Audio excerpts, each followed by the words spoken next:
bienvenidos a mi canal de Arts and Crafts. En este video les voy a enseñar cómo hacer macetas de cemento.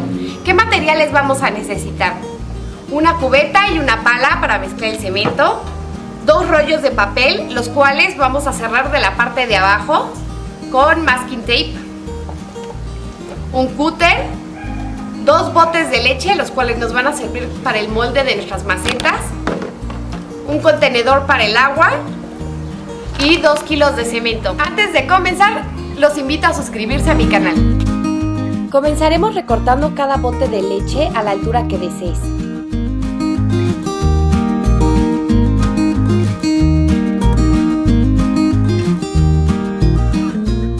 Vertiremos nuestra bolsa de cemento en la cubeta y la iremos mezclando con agua poco a poco hasta obtener la textura.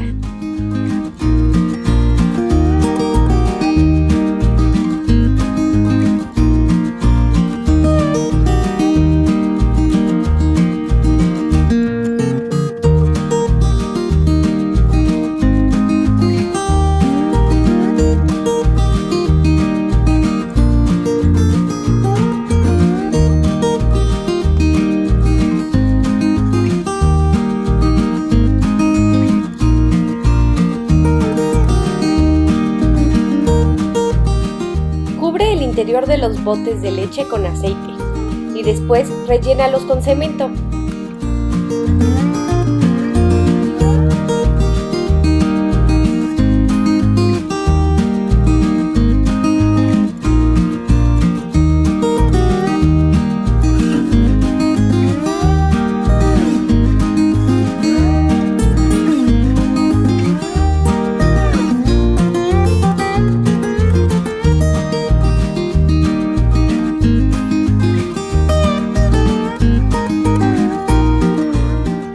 Toma los rollos de papel y cúbrelos en aceite.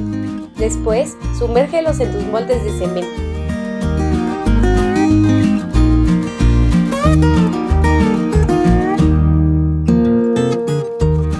Déjalos secar por un día y después retira lentamente los rollos de papel y el empaque.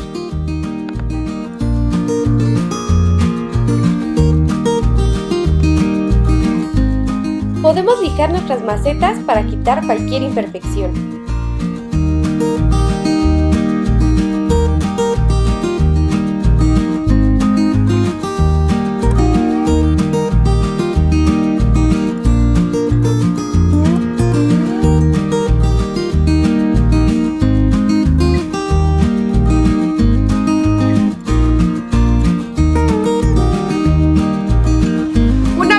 Terminado de lijar, habremos obtenido una maceta similar a esta. La podremos rellenar con la planta que queramos. En mi caso le puse un cactus. Espero les haya gustado esta manualidad. Por favor no olviden suscribirse a mi canal y dejarme algún comentario o me gusta. Nos vemos a la próxima.